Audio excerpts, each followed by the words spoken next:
มแต่ระยะเปรมปีสัปดาห์อังเลโดยนายกรัฐมนตรีดอตเบเนตาโมกไปมูลแฮดเอาไว้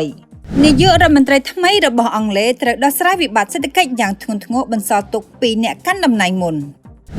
ล้างดำนายเพลียมนายกรัฐมนตรีอังเลประกาศจับได้อเมริกไอกระเพียบขณีบรรทอความตรอุยไกรหนึ่งตุบโตจมูกจันกันแต่หามกันแต่เกินรัสเซียจุนนำนางสหรัฐอเมริกมุนปีแผนการทเวสมยุทธ์น้อยเคลียนายกรัฐมนตรีทำไมระบาดจักรภพอังเลในแต่ประดาวเลือกาประช่างรัสเซียหนึ่งจันมิเซระบาดอเมริกเตรียมเอาอุยแกรนอาจกำติดโดรนขมิ้นมนุษย์บากามีกาเซระบาดรัสเซีย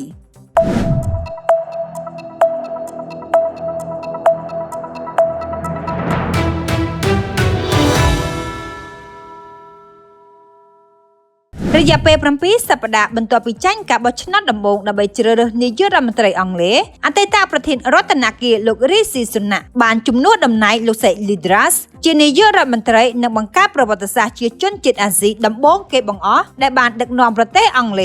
ลูกสนะเวซ่าสปีชนามบานเลเจนในเจจุมเนียขนมการประกวดประเจงดอลลูนมวยโดยกรมคณะปะอภิเรศได้กำปองการอำนาจเจริญเชียเมดักนอมคณะปะทำไมให้บรรทอดำนายเจนายกรัฐมนตรีระบอบจักรภพอังเลดำนาการในบานจับดาบรรทอปีโลไซดรัสบานเล่แรงปีดำนายการปิดทั้งประวัติสัปดาห์มุนขนมเนียมเจนายกรัฐมนตรีได้บำราการระยะไปคล้ายบำพดขนมประวัติศาสตร์ระบอบประเทศบรรทอปีการดำนายโดยจระบอลได้บานทั่วไอติปซ่าเป็นเพียบจลาจล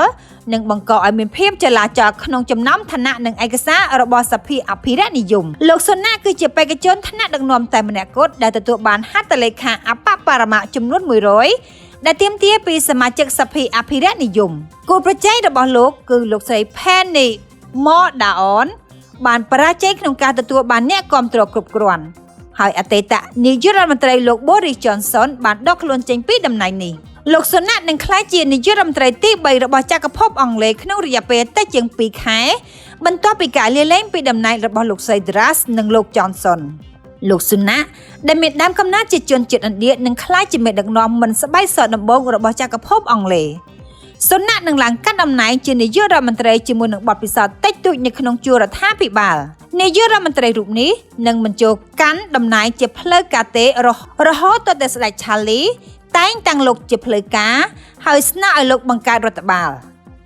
กล่าวเนี่ยกันดำนายมุนระบอบโลกจอนสันบานเลี้ยเล้งปีดำนายกาปีค่ายกากระดากรอมตุ่มงดในเรื่องอาศัยมันฉุบโชนุโลกสนะหนึ่งเป็นเพลกัยดอทอมเนกปีหมกลูกกลายหมกกาปีซับดามุนโลกใส่ลิตรัสบานประกาศดอกกู้ไอพญาปอาถาโลกสไลเลี้ยเล้งปีดำนายได้บานอังถาได้สารสถานภาพชาตินโยบายอังเลในปัจจุบันนี้โลกสไลมันไอบรรทอการดำนายได้ตระบานคณะปะอภิเรศแต่งตั้งหลายบรรทอไปการบานระยะเปตรัมแต่ประมวยสัปดาห์ประเทศอังเลมีอัตเตพรณากำลังพวกบำพดเครื่องระยะเปแซ่สิบชั้นขณะได้ประเทศนี้สำลังเมื่อเราได้รงเงียดอกขม้าเงิดในทลายธรรมปลการหลังประพาวบานหลังจัดสมาชิก1 $ได้จีอธิปลในก้นนโยบายกัดบรรทอยป้นระบบโลกไซลิดรัสได้บ้านถวายติบซาทะเลโจ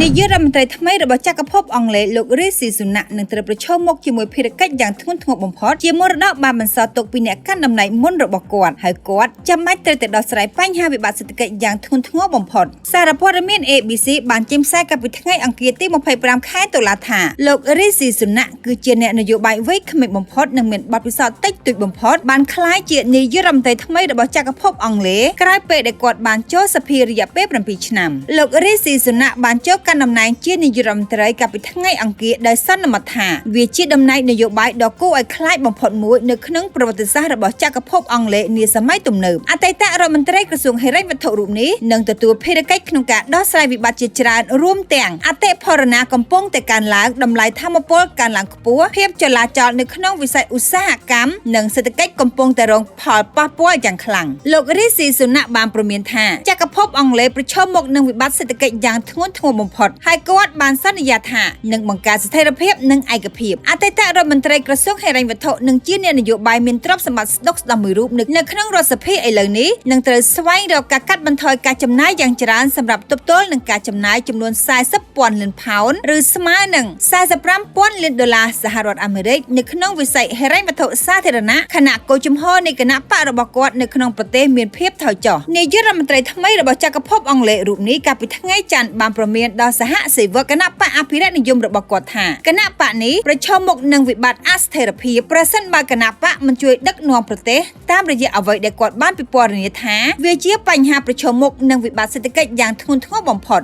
លោកនាយករដ្ឋមន្ត្រីបានសង្កត់ធ្ងន់ថាឥឡូវយើងត្រូវការចាំបាច់នូវស្ថិរភាពនិងឯកភាពហើយខ្ញុំនឹងធ្វើឲ្យវាក្លាយជាអាទិភាពបំផុតរបស់ខ្ញុំដើម្បីដឹកនាំគណៈបកនិងប្រទេសរបស់យើងឲ្យរួបរวมគ្នាលោករីស៊ីស៊ូណាក់ជានាយករដ្ឋមន្ត្រីវ័យក្មេងជាងគេបំផុតនៅក្នុងប្រវត្តិសាស្ត្ររបស់ចក្រភពអង់គ្លេសអស់រយៈពេលជាង200ឆ្នាំកន្លងមកនេះគាត់គឺជាជនជាតិអាស៊ីលើកទី1បានក្លាយជាប្រមុខរដ្ឋាភិបាលនៃប្រទេសមហាអំណាចមួយនេះក្រោយពេលគាត់បានចូលមកស្នងតំណែងបន្តការដឹកនាំពីលោកស្រី Lidras ដែលបានប្រកាសលាលែងពីតំណែងកាលពីសប្តាហ៍មុនបន្ទាប់ពីលោកស្រីបានកាន់តំណែងត្រឹមរយៈពេល45ថ្ងៃដែលហ៊ុំព័ទ្ធទៅដោយភាពវឹកវរនៅក្នុងវិបត្តិសេដ្ឋកិច្ចជាមួយនឹងការចំណាយលើការប្រាក់បំណុលកើនឡើងនិងទស្សនវិស័យសម្រាប់សេដ្ឋកិច្ចកាន់តែយ៉ាប់យ៉ឺនឡើងនោះលោក Rishi Sunak នឹងត្រូវពិនិត្យឡើងវិញនូវការចំណាយទាំងអស់រួមទាំងការចំណាយលើផ្នែកដែលមានភាពរសើបលើផ្នែកនយោបាយដូចជាសុខភាពការអប់រំវិស័យការពារជាតិសុខុមាលភាពនិងប្រាក់សោធននិវត្តន៍ជាដើមក្រោយពេលព្រះមហាក្សត្រឆាលបានតែងតាំងជានាយករដ្ឋមន្ត្រីនៅក្នុងព្រះបរមរាជវាំង Buckingham ភារកិច្ចដំបូងរបស់លោកនាយករដ្ឋមន្ត្រីនឹងត្រូវជ្រើសរើសគណៈរដ្ឋមន្ត្រីជាន់ខ្ពស់ដែលតំណាងរាស្ត្រគណៈបកអភិរក្សនិយមខ្លះសង្ឃឹមថានឹងរាប់បញ្ចូលទាំងអ្នកនយោបាយមកពីគ្រប់គណៈបកក្រៅពីនេះគេរំពឹងថាលោកនាយករដ្ឋមន្ត្រីនឹងរក្សាទុកលោក Jeremy Hunt ទៅកាន់តំណែងជារដ្ឋមន្ត្រីហិរញ្ញវត្ថុដដែលបន្ទាប់ពីអតីតរដ្ឋមន្ត្រីការបរទេសនិងសុខាភិបាលរូបនេះបានជួយធ្វើឲ្យទីផ្សារមូលបត្របំណុលមានភាពប្រែប្រួលដោយសារការលុបចោលកម្មវិធីសេដ្ឋកិច្ចរបស់លោកស្រី Lidras មួយចំនួនធំជាមួយគ្នានេះក្រុមអ្នកវិនិយោគិនក៏នឹងចង់ដឹងដែរប្រសិនបើលោកនាយករដ្ឋមន្ត្រីនឹងប្រកាន់ខ្ជាប់នៅផែនការបោះពុម្ពថវិកាថ្មីរួមនឹងអត្រាការខ្ចីប្រាក់ហើយការព្យាករណ៍កំណើតនៅថ្ងៃទី31ខែតុលាដែលនឹងជួយផ្ដល់ដំណឹងដល់ធនាគារអង់គ្លេសអំពីសកម្មភាពបន្ទាប់របស់ធនាគារអង់គ្លេសលើអត្រាការប្រាក់នៅថ្ងៃទី3ខែវិច្ឆិកាលោកស៊ុនណាក់ក៏ធ្លាប់ធ្វើអ្នកវិភាគឲ្យធនាគារវិនិយោគពហុជាតិសាសន៍របស់សហរដ្ឋអាមេរិកឈ្មោះ Goldman Sachs ហើយគាត់ទើបតែចូលមកសភានៅក្នុងឆ្នាំ2015គាត់ក៏នឹងត្រូវការបង្រួបបង្រួមគណៈបករបស់គាត់ផងដែរដោយដឹងថាអ្នកបោះឆ្នោតមានការខឹងសម្បាកាន់តែខ្លាំងចំពោះភាពស្រើបស្រាលរបស់អ្នកនយោបាយនៅ Westminster ខណៈសេដ្ឋកិច្ចឈានទៅរកវិបត្តិសេដ្ឋកិច្ចដោយការកើនឡើងតម្លៃថាមពលនិងថ្លៃម្ហូបអាហារលោក Anthony Seldon ជាអ្នកប្រវត្តិសាស្ត្រនិងជាអ្នកនិពន្ធជីវប្រវត្តិនយោបាយបានប្រាប់ទីភ្នាក់ងារសារព័ត៌មាន Reuters ថាលោកស៊ុនណាក់បានចូលខ្លួនមកទទួលមរតកសេដ្ឋកិច្ចនិងនយោបាយដ៏លំបាកបំផុតរបស់មេដឹកនាំអង់គ្លេសចាប់តាំងពីសង្គ្រាមលោកលើកទី2ហើយនឹងត្រូវបានរំខានដោយកំហុសឆ្គងរបស់អ្នកកាន់តំណែងមុនរបស់គាត់ប្រធានាធិបតីអាមេរិកលោកโจ Biden និងនាយករដ្ឋមន្ត្រីថ្មីរបស់ចក្រភពអង់គ្លេសលោក Rishi Sunak បានឯកភាពគ្នានៅក្នុងកិច្ចសន្ទនាតាមទូរស័ព្ទនៅថ្ងៃអង្គារសប្តាហ៍នេះថានឹងធ្វើការរួមគ្នាដើម្បីបន្តផ្តល់ការគាំទ្រដល់អ៊ុយក្រែននិងទប់ទល់ជាមួយចិននេះបើតាមការចេញផ្សាយដោយទីភ្នាក់ងារសារព័ត៌មាន AFP នៅថ្ងៃពុធទី26ខែតុលាឆ្នាំ2022នេះគឺជាកិច្ចសន្ទនាលើកដំបូងបង្អស់ក្នុងរយៈពេលតែប៉ុន្មានម៉ោងប៉ុណ្ណោះបន្ទាប់ពីលោក Sunak ឡើងកាន់តំណែងជានាយករដ្ឋមន្ត្រីអង់គ្លេសទី3នៅក្នុងឆ្នាំ2022នេះជំនួសលោកស្រី Lidras ដែលកាន់តំណែងបានត្រឹមតែជាង40ថ្ងៃបើតាមសេតវិមានលោក Biden និងលោក Sunak បានអះអាងឡើងវិញពីទំនាក់ទំនងពិសេស Special Relationship រវាងសហរដ្ឋអាមេរិកនិងចក្រភពអង់គ្លេសហើយថាមេដឹកនាំទាំងពីរនឹងធ្វើការរួមគ្នាកែលម្អសន្តិសុខសកលនិងវិបុលភាពព្រមទាំងបន្តផ្ដល់ការគាំទ្រដល់អ៊ុយក្រែនក៏ដូចជានឹងនាំរុស្ស៊ីឲ្យមកទទួលខុសត្រូវចំពោះការឈ្លានពានរបស់ខ្លួនលើអ៊ុយក្រែនបន្ថែមពីលើនេះសេតវិមានក៏បានឲ្យដឹងដែរថាលោក Sunak ក៏បានឯកភាពដែរថានឹងដោះស្រាយបញ្ហាប្រឈមទាំងឡាយដែលបង្កឡើងដោយប្រទេស ចិនដែលទីក្រុង Washington ចាត់ទុកថាជាគូប្រជែងភូមិសាស្ត្រនយោបាយធំបំផុតរបស់ខ្លួនក្នុងសតវត្សទី21នេះចក្រភពអង់គ្លេសគឺជាសម្ព័ន្ធមិត្តអឺរ៉ុបដ៏សំខាន់របស់សហរដ្ឋអាមេរិកក្នុងការបំពាក់អាវុធនិងផ្តល់ជំនួយយោធាដល់អ៊ុយក្រែនដើម្បីប្រយុទ្ធប្រឆាំងនឹងការឈ្លានពានពីរុស្ស៊ីរុស្ស៊ីបានជូនដំណឹងដល់ភាគីសហរដ្ឋអាមេរិកជាមុនពីផែនការដឹកនាំការធ្វើសម្ពយុទ្ធប្រចាំឆ្នាំនៃកងកម្លាំងនុយក្លេអ៊ែររបស់ខ្លួនខណៈក្រមមន្ត្រីអាមេរិកនិយាយថាសម្ពយុទ្ធនេះមានហានិភ័យទាបនៃការបង្កការភ័ន្តច្រឡំបើទោះជារុស្ស៊ីចេះតែគំរាមពីការប្រើប្រាស់អាវុធនុយក្លេអ៊ែរក៏ដោយនេះបើតាមការចេញផ្សាយដោយទីភ្នាក់ងារសារព័ត៌មាន AFP នៅថ្ងៃពុធទី26ខែតុលាឆ្នាំ2022បើតាមសហរដ្ឋអាមេរិករុស្ស៊ីនឹងដឹកនាំការបាញ់សាកល្បងមីស៊ីលកំឡុងការធ្វើសម្ពយុទ្ធប្រចាំឆ្នាំឈ្មោះថាក្រមនៃកងកម្លាំងយុទ្ធសាស្ត្រនុយក្លេអ៊ែររបស់ខ្លួនជាមួយការបញ្ជាក់ថាទីក្រុងមូស្គូបានបាញ់សាកល្បងមីស៊ីលប្លង់អន្តរទ្វីបនៅក្នុងសម្ពយុទ្ធកាលពីលើកមុននៅក្រោមសន្ធិសញ្ញា New START Treaty រុស្ស៊ីនិងសហរដ្ឋអាមេរិកមានកាតព្វកិច្ចជូនដំណឹងគ្នាជាមុនពីការបាញ់សាកល្បងមីស៊ីលដើម្បីបញ្ជៀសការយល់ច្រឡំណាមួយអ្នកនាំពាក្យកងទ័ពអាមេរិកលោក Patrick Ryder បានបញ្ជាក់នៅក្នុងសន្និសីទសារព័ត៌មានខ្លីមួយនៅថ្ងៃអង្គារសប្តាហ៍នេះដូចនេះថាសហរដ្ឋអាមេរិកត្រូវបានជូនដំណឹងជាមុនដោយដែលយើងទទួលបានដំណឹងកាលពីពេលមុនហើយនេះគឺជាសម្ពយុទ្ធជាទម្លាប់ប្រចាំឆ្នាំរបស់រុស្ស៊ីប៉ុន្តែលោក Ryder មិនបានបញ្ជាក់លម្អិតលើសពីនេះទេឬក៏ការបរិច្ឆេទនៃការធ្វើសម្ពយុទ្ធរបស់រុស្ស៊ីនោះដែរគួរបញ្ជាក់ថារុស្ស៊ីនៅថ្ងៃអង្គារសប្តាហ៍នេះដែរបានយកវេទិកាអង្គការសហប្រជាជាតិចោទប្រកាន់អ៊ុយក្រែនថាកំពុងត្រៀមប្រើប្រាស់គ្រាប់បែកវិសុសកម្មប៉ុន្តែលោកខាងលិចនិងអ៊ុយក្រែនបានហៅការចោទប្រកាន់នេះជាព័ត៌មានคล้ายៗនិងមានចេតនាធ្វើសង្គ្រាមកាន់តែឡើងកម្ដៅប៉ុណ្ណោះត្រឹមតែរយៈពេលមិនដល់3ខែផងចក្រភពអង់គ្លេសបានផ្លាស់ប្តូរតំណែងនាយករដ្ឋមន្ត្រីរហូតដល់ទៅ3រូបហើយមិនថានាយករដ្ឋមន្ត្រីណានោះឡើយគឺនៅតែមានគោលជំហរយ៉ាងម៉ឺងម៉ាត់ប្រហាក់ប្រហែលគ្នាជំរុញគោលនយោបាយការបរទេសរបស់ខ្លួនហើយកត្តាទាំងនេះជាហេតុនាំឲ្យរុស្ស៊ីនិងចិននៅតែមានការព្រួយបារម្ភយ៉ាងខ្លាំងអំពីទំនាក់ទំនងការទូតរបស់ពួកគេសារព័ត៌មានរបស់ចក្រភពអង់គ្លេស Independent បានចេញផ្សាយកាលពីថ្ងៃអង្គារទី25ខែតុលាថាវាមានក្រំឡើងបានអះអាងកាលពីថ្ងៃអង្គារថាក្រុងមូស្គូរកមិនឃើញមានហេតុផលឬភ្លើងខៀវណាមួយផ្ដល់ក្តីសង្ឃឹមអំពីទំនាក់ទំនងការទូតល្អប្រសើរឡើងវិញរវាងរុស្ស៊ីនិងចក្រភពអង់គ្លេសក្រោមការដឹកនាំរបស់នាយករដ្ឋមន្ត្រីលោករីស៊ីស៊ូណាក់នោះឡើយលោក Dmitry Peskov អ្នកនាំពាក្យវិមានក្រំឡើងបានបញ្ជាក់នៅក្នុងសន្និសីទសារព័ត៌មានប្រចាំថ្ងៃរបស់គាត់ថាឥឡូវនេះយើងមើលមិនឃើញលក្ខខណ្ឌជាមុនណាមួយ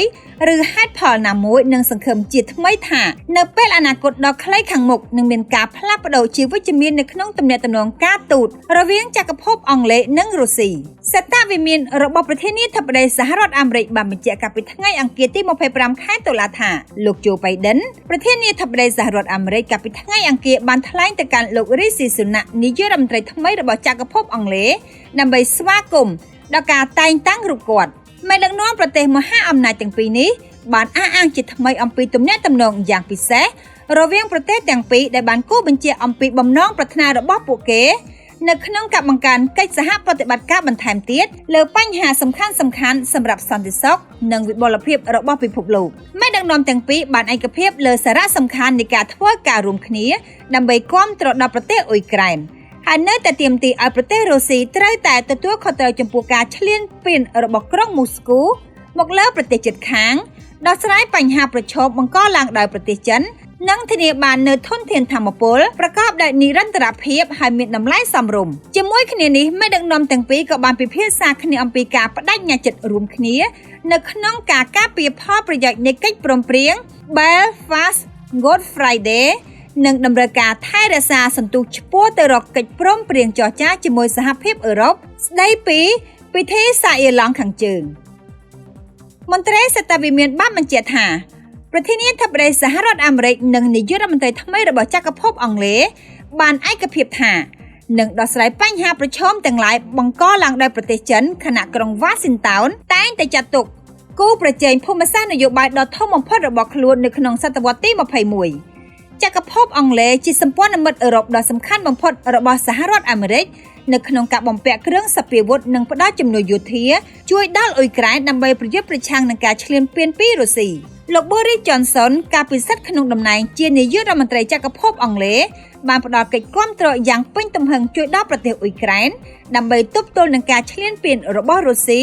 និងការពារសេរីភាពរបស់ពួកគេលោក Johnson បានផ្ដល់ជំនួយយោធាមានតម្លៃរាប់ពាន់លានដុល្លារជួយដល់ប្រទេសអ៊ុយក្រែនហើយគាត់ថែមទាំងបានធ្វើដំណើរទៅកាន់រដ្ឋធានីគៀវជាញឹកញាប់ដើម្បីជួបពិភាក្សាជាមួយនឹងមេដឹកនាំអ៊ុយក្រែនដើម្បីសិក្សាពីតម្រូវការរបស់ពួកគេ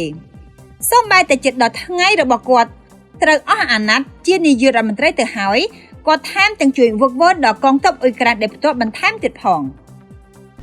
ក្រោយពីរុស្ស៊ីបានប្រើប្រាស់ដ្រូនគ្មានមនុស្សបាល់កាមីកាហ្សេវាយប្រហារទីក្រុងគៀវរួចមកពេលនេះសហរដ្ឋអាមេរិកកំពុងពិចារណាផ្ដល់ជំនួយប្រព័ន្ធមីស៊ីលការពារដែនអាកាសតាមរយៈចម្ងាយមធ្យមឈ្មោះ Hawk ទៅកាន់អ៊ុយក្រែនប្រព័ន្ធមីស៊ីល Hawk ត្រូវបានអាមេរិកផលិតនៅសម័យសង្គ្រាមវៀតណាមដោយនៅឆ្នាំ 2002 កង Marine អាមេរិកក៏បានឈប់ប្រើប្រាស់មីស៊ីលនេះនិងជំនួសដោយ First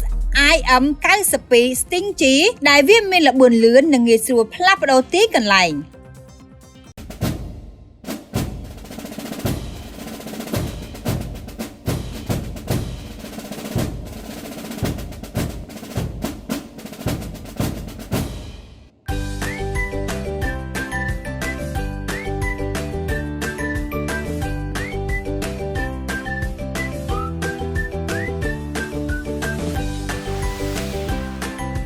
ថ្នាំលាបគុណភាពល្អបំផុតអុយ90ផ្ដល់ពណ៌ភ្លឺស្រស់ស្អាតដូចចិត្ត Hawk មានទម្ងន់590គីឡូក្រាមជាមួយក្បាលគ្រាប់ទម្ងន់54គីឡូក្រាមវាមានប្រវែង 5.08 ម៉ែត្រដែលអាចបាញ់ចេញក្នុងចន្លោះ40ទៅ50គីឡូម៉ែត្រតែប៉ុណ្ណោះគួរបញ្ជាក់ផងដែរថាមីស៊ីលនេះត្រូវបានអាមេរិកផលិត4មុនគ្រាប់ក៏ប៉ុន្តែអាមេរិកមិនដែលប្រើប្រាស់មីស៊ីលនេះសូម្បីតែម្ដងនៅក្នុងសង្គ្រាមណាមួយនោះឡើយដោយវាត្រូវបានប្រើប្រាស់នៅតែប្រទេសអ៊ឺរ៉ង់ជប៉ុននិងអឺរ៉ុបខាងលិចជំនួសវិញក្រោមជំនួយឧបត្ថម្ភរបស់អាមេរិក